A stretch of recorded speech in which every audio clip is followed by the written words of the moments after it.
Back in the 1930s, during the Great Depression, millions of families across America faced unimaginable hardship. Jobs were gone, money was scarce, and every meal was a challenge. But in those modest kitchens, with very little to spare, our grandmothers created something remarkable: meals that filled the belly, warmed the heart, and wasted nothing.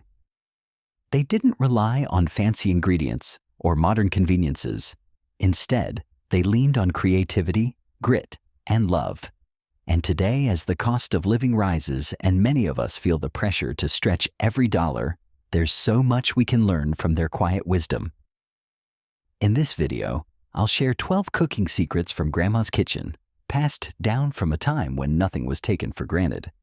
These are not just recipes, they're life lessons wrapped in simplicity. And by the end, you might just find that the old ways still have a place in your kitchen and in your heart. Number 1. Stretch meat with rice. During the Great Depression, meat was not something you ate every day. It was expensive, and often, families simply could not afford it. But when they did have a small bit of ground beef or leftover roast, they knew how to make it go a long, long way. One of Grandma's most trusted tricks was to stretch meat using uncooked rice. This was not about cutting corners. It was about feeding everyone with what little they had. Imagine you have only half a pound of ground beef and you need to make dinner for 5 people. In today's world, many would say it is not enough. But back then, Grandma would mix that meat with white rice, sometimes a bit of onion or canned tomato, and form it into little balls or patties. These became porcupine meatballs, a dish that got its name because the rice pokes out as it cooks, like the quills of a porcupine. The rice does more than just bulk up the meal. It soaks in the juices of the meat and sauce, making the dish filling, flavorful, and deeply satisfying. This technique not only made meat last longer, but it also made sure no one left the table hungry. Today, we can still use this method, not just because it is thrifty, but because it tastes good and reminds us to appreciate simple food. Whether you are on a tight budget or just looking to reduce food waste, mixing rice with your meat is a timeless way to make meals more abundant. But beyond the recipe, this secret teaches us something deeper: that with a little creativity and heart, even the humblest ingredients can become something that brings people together. Grandma was not just cooking food. She was creating comfort, stability, and care in a world that often felt uncertain. So the next time you are looking at a small portion of meat and wondering how to make it stretch, remember this: 1 cup of rice, a little sauce, and a lot of love can still go a very long way. Secret number 2. Beans and potatoes. If there were 2 foods that truly carried families through the Great Depression, they were beans and potatoes. These were not fancy, not expensive, and not reserved for special occasions. They were staples, reliable, filling, and endlessly versatile. Beans, whether dried or canned, were a powerhouse of nutrition. They were packed with protein and fiber, and could be stored for long periods without spoiling. Potatoes, on the other hand, were grown in backyards, window boxes, and even city lots. They were cheap, satisfying, and could be boiled, mashed, fried, or added to soups and stews. Grandma would often cook a big pot of beans early in the week, letting them soak overnight and simmering them low and slow on the stove. She would pair them with chunks of potato, onions, maybe a carrot or 2 if she had them. This became a hearty stew that could be served over several days, and with each reheat, the flavors would deepen. Sometimes, she would mash the potatoes and mix them with seasoned beans to create a kind of rustic patty or fritter, which she would pan fry for a crisp finish. It was not about impressing anyone. It was about keeping bellies full and spirits up. Even today, beans and potatoes are still 2 of the most budget-friendly ingredients in any kitchen. And when we use them with care and intention, they remind us that true comfort does not need to be costly. This secret is not just about ingredients. It is about resilience. It is about making the most of what you have and understanding that nourishment comes in many forms, not just from flavor, but from the love and thought put into every meal. So the next time you feel like you do not have enough to make dinner, take a second look at those potatoes and beans. In Grandma's kitchen, they were more than enough. Number 3, turn scraps into soup. Grandma did not believe in throwing anything away, not a single carrot top, onion skin, or chicken bone. In her kitchen, everything had a purpose, especially when it came to making soup. One of her greatest talents was transforming what others might toss out into something warm and nourishing. If there were vegetable peels, herb stems, or bits of meat clinging to a bone, they were all saved in a special pot or bowl. And when there was enough, that was soup day. She would simmer these scraps for hours, sometimes adding a little salt, pepper, or bay leaf if she had it. The kitchen would fill with the deep, comforting aroma of something special coming together. It was not just broth. It was the foundation for stew, noodles, or a simple bowl of soup served with a smile. This tradition was not just about saving money, though it certainly did. It was about respect. Respect for food, for labor, for the land that grew it. Nothing was wasted because everything was valued. Soup made from scraps taught children to appreciate what they had. It brought families together at the table, even when resources were scarce. And somehow it always tasted better than expected, because it was made with care, with purpose, and with gratitude. In today's world, where so much food goes uneaten and thrown away, this lesson matters more than ever. Making scrap soup is a way to honor those who came before us and to pass on the wisdom that waste is a choice, and so is gratitude. So next time you peel a carrot or trim celery, consider saving those bits in a freezer bag. When you have enough, bring them together in a pot of water. Let them speak for themselves and taste the story they tell. Number 4, stretch meat with beans. When meat was a rare treat, beans became its best friend. Grandmothers across America learned that by pairing the two, they could feed more people for less, without sacrificing flavor or nutrition. If you had a small amount of ground beef, rather than making meatballs or patties with just that, you would cook it up with black beans, kidney beans, or white beans. You could season it simply with salt, pepper, maybe a little garlic or onion if you had it, and serve it over rice with pasta or in a bowl as chili. Beans added volume and heartiness, turning a half-pound of meat into a full meal. They also brought their own health benefits, fiber, protein, and minerals that kept people strong during hard times. But more than that, this combination made food stretch. A pot of bean and meat stew could feed a family over 2 or 3 meals. It could be reheated, repurposed, and reimagined, because nothing went to waste. What this secret shows us is that we do not always need more.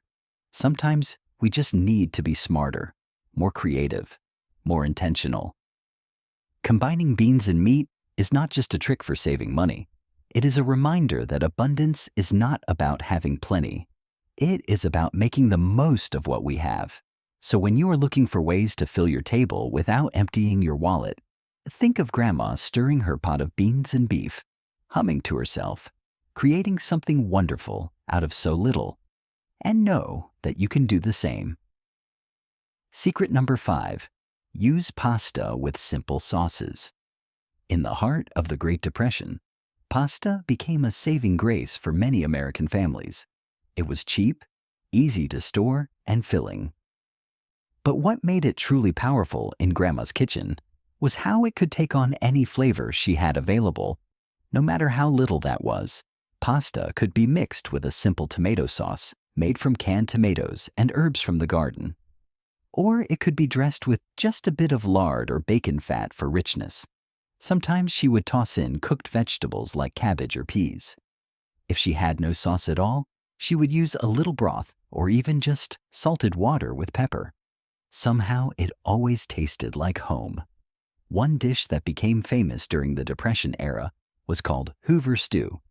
It was a mix of cooked pasta, canned tomatoes, hot dogs or beans, and whatever vegetables were lying around. It may sound unusual now, but for families trying to survive, it was hearty, dependable, and, most importantly, it filled hungry bellies. Grandma knew how to work with what she had. If she had macaroni, she had a meal. If she had tomato paste, she had flavor. She never worried about having every ingredient on a recipe card. She created based on what was in her pantry, and that made her kitchen flexible and strong. This secret reminds us that a meal does not need to be gourmet to be good. It only needs to be thoughtful. You can make a satisfying dinner with one box of pasta, a spoonful of sauce, and some love. It is not just about feeding people. It is about providing comfort and dignity through food. So the next time your cupboard feels empty, reach for that box of pasta. You may be just a few simple steps away from a meal that connects you to generations past and carries the same spirit of care into your present. Number 6. Chicken and dumplings from scratch. In the days when a whole chicken had to last a week, no part of it was ever wasted. Grandma could make one small bird stretch across several meals, and one of the most comforting dishes she would create was chicken and dumplings. The beauty of this dish lies in its simplicity. The chicken would be simmered for hours until it was fall off the bone tender. That same broth, full of rich flavor and love, became the base of the meal. Then she would make dumplings from flour, a little baking powder, salt, and milk, ingredients that were always on hand in a frugal kitchen. She would drop spoonfuls of the dough into the bubbling pot, letting the steam cook them until they were soft, warm, and full of flavor. When served, it was more than food. It was comfort in a bowl. It was warmth on a cold day. It was a reminder that even when money was tight, love was abundant. Chicken and dumplings filled people up without emptying the pantry. And it created memories of family gathered around the table, of stories told, of hard days made easier through good food. Today, this dish still holds that same power. You do not need a full bird or a fancy recipe. A few simple ingredients, patience, and intention are all you need to bring this Depression-era classic back to life.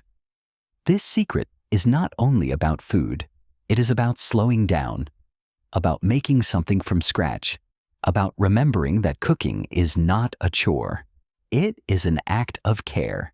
And when times feel hard, the best comfort is still found in a steaming bowl, made with humble hands and a generous heart. Secret number 7. Canned goods and fresh staples together. During the Great Depression, people relied heavily on what they could grow, store, and preserve. But they also knew how to combine what was shelf-stable with fresh items to make meals stretch and taste better. Aunt Grandma was a master at this balancing act. She might have had a can of corn, a few fresh potatoes from the garden, and half an onion. From that, she would create a corn chowder, thick, creamy, and satisfying. Or maybe she would open a can of tomatoes and cook it down with carrots and celery to make a simple vegetable stew. The goal was always the same: to make do with what she had and to make it good. Canned food had a long shelf life and was often cheap or traded between neighbors. It became the backbone of many meals when fresh produce was not available. But Grandma never relied on canned goods alone. She would always add something fresh, even if it was just a pinch of chopped herbs or a few garden peas. That little touch made the whole dish feel alive. Today, many of us have canned foods sitting in our cabinets, forgotten or seen as last resort options. But the truth is, when paired thoughtfully with fresh staples, they become building blocks for wholesome, affordable meals. This secret teaches us to see potential where others see limitations. A can of beans, a potato, and some spices can become a stew. Canned peaches and oats can be baked into a crumble. The possibilities are endless when you let creativity lead the way. In Grandma's hands, canned goods were not a sign of lack. They were tools. Tools she used to nourish her family through the toughest of times. And that same spirit can guide us today. Number 8. Remix leftovers into new meals. One of Grandma's golden rules was this: never let food go to waste. Leftovers were not boring. They were opportunities. Opportunities to get creative, save money, and keep her family full. She had a knack for looking at yesterday's dinner and imagining tomorrow's lunch. A leftover serving of vegetables could be added to a soup or fried into a hash. Extra rice became the base for a skillet meal with eggs and onion. Roasted meat from the night before was shredded into a savory pie or used in sandwiches. Each leftover carried a story. It had already nourished once, and with a little imagination, it could do so again. Grandma taught us that food is too precious to throw away. She respected every meal, every bite. She knew how much effort went into growing it, cooking it, and putting it on the table. So she honored it by making sure nothing was wasted. In today's fast-paced world, it is easy to overlook leftovers. But what if we saw them the way she did, as the beginning of something new rather than the end of something old? Remixing leftovers is not just practical, it is also deeply creative. It challenges us to think differently, to cook with purpose, and to value what we already have. It saves time, money, and resources, while also connecting us to the generations who lived with less, but gave more. So before you toss that small container in the back of the fridge, stop and ask, what would Grandma do? You might just surprise yourself with the answer. Secret number 9. Use every part of the vegetable. In Grandma's kitchen, nothing from the garden was ever thrown away. Not the stems, not the skins, not even the wilted outer leaves. Every part of a vegetable had value, and she knew exactly how to use them. Carrot tops were not tossed in the bin. They were finely chopped and added to soups, stews, or even used as a garnish. Celery leaves gave broth a fresh, bright flavor. Beet greens, often discarded today, were sautéed like spinach and served as a side dish. Potato skins were crisped and sprinkled with salt as a crunchy snack. And the fibrous stems of kale or collard greens were chopped and cooked low and slow until tender. This was not just about saving money, although it certainly helped. It was about living with respect. Respect for the food she grew or bought. Respect for the effort it took to harvest each item. And a deep understanding that nature rarely gives us anything useless. It is just a matter of knowing how to use it. Even when vegetables began to wilt or turn soft, she would not see waste. Soft tomatoes became sauce. Overripe zucchini went into bread. A pile of past their prime produce became soup stock or stew. This kind of cooking requires awareness, not perfection. It asks us to look again at what we are about to throw away and ask, can this still feed someone? In today's world, where food waste is one of the largest global issues, this Depression-era wisdom feels more relevant than ever. By learning to use the whole vegetable, we save money, reduce waste, and reconnect with the land and labor behind our food. So next time you are trimming a bunch of carrots or pulling greens from the fridge, pause. What would Grandma do? She would find a way to use every bit, and you can too. 10. Cook what is in season. Grandma never wrote out meal plans based on cravings. She cooked with what was available, and most of the time, that meant what was in season. If it was summer, the table was full of fresh tomatoes, corn, zucchini, and green beans. In fall, there were sweet potatoes, cabbage, and apples. Winter brought hearty staples like turnips, dried beans, and stored onions. Spring meant radishes, young greens, and the start of the garden once again. She did not drive across town hunting for imported fruits or specialty ingredients. She relied on what grew nearby, what neighbors shared, or what the market had in abundance. Seasonal food was cheaper, fresher, and often more flavorful because it did not need to travel far. And there was joy in the rhythm of it all. Looking forward to the first ripe tomato, savoring the last of the fall apples, knowing that food had its time and place. Cooking seasonally also meant preserving for later. When cucumbers were in full harvest, she made pickles. When berries were plentiful, she canned jam. Nothing was wasted, and nothing tasted better than opening a jar in winter that she had filled during summer. This way of living connected her to nature, to time, and to tradition. And in doing so, she saved money, reduced stress, and gave her family healthy, satisfying meals. Today, many of us have access to any ingredient year-round, but that convenience comes at a cost, both financially and environmentally. By returning to seasonal cooking, we simplify our lives and bring a little bit of Grandma's wisdom back to our tables. So before your next grocery trip, take a moment to notice what is in season. Chances are it will be tastier, cheaper, and a whole lot more meaningful. 11. Use meat as a flavor, not the main event. In modern meals, meat is often the centerpiece, a large portion in the middle of the plate, with vegetables on the side. But for Grandma during the Depression, meat was precious, and it was used sparingly, not as the star, but as the seasoning. A single ham bone flavored an entire pot of beans. A small piece of bacon added richness to sautéed cabbage. A leftover chicken wing made a whole soup come alive. Meat was used to add depth, salt, and savoriness, not to dominate the meal, but to enhance it.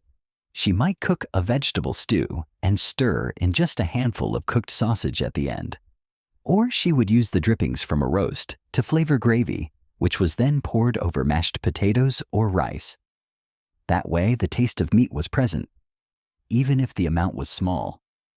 This approach stretched her resources and taught her family to enjoy food for its flavor and nourishment, not its size. No one ever asked, "Where is the rest of the meat?" because every bite was thoughtfully prepared. Using meat as a flavoring instead of the main focus can also make our diets healthier and our budgets lighter. It encourages creativity in cooking and a deeper appreciation for spices, herbs, and vegetables. So the next time you cook with meat, consider using it the way Grandma did. A little goes a long way. Let it lift the dish, not lead it. In doing so, you may discover new layers of taste and a new way of thinking about food. Number 12. Cook for fullness, not for fancy. The last and perhaps most powerful secret from Grandma's Depression kitchen was this: cook to nourish, not to impress. In those days, there were no food photos, no television chefs, no long ingredient lists. There was only the quiet question: how can I fill this table and warm this family? Fancy dishes were not part of the plan. Filling, satisfying, humble meals were. She made thick stews with root vegetables and beans. She served mashed potatoes with just butter and salt. She prepared oats for breakfast and soup for supper. It was not gourmet, but it was good, really good. And her family, though they had little, felt cared for. Because when you cook with intention, even with the simplest ingredients, people feel that. They taste it. And that feeling sticks longer than any recipe. Cooking for fullness means choosing dishes that satisfy both hunger and heart. It means keeping things simple but purposeful. It means knowing that you do not need cream or truffles or imported cheeses to create a meal worth remembering. This way of cooking does not just fill your plate. It fills your home with warmth, your days with gratitude, and your kitchen with legacy. So when you plan your next meal, ask yourself, does it need to be fancy? Or does it just need to be enough? Grandma knew the answer, and deep down, we do too. We have come a long way from those hard days of the Great Depression, but in many ways, the wisdom from that time is more valuable now than ever. Our grandmothers cooked with care, not because it was trendy, but because it was necessary. They knew how to make something out of almost nothing. They knew how to stretch, to save, and most importantly, to love through food. Every secret shared in this video was more than a kitchen trick. It was a piece of a life lived with purpose and resilience. It was about feeding a family, yes, but also about holding them together during times of uncertainty. These meals were not just cheap, they were meaningful, and they carried the weight of hope, dignity, and strength. Today, as we face rising costs and a world that sometimes feels overwhelming, we can look back and learn. We can bring those simple practices into our modern lives, not just to save money, but to reconnect with what really matters. So, if this video reminded you of your own grandma or sparked a memory from childhood, I would love to hear it. And if one of these old secrets made you smile, try it out. Let it live again in your home. Because these recipes were never just about feeding people. They were about caring for them. And that, my friend, never goes out of style.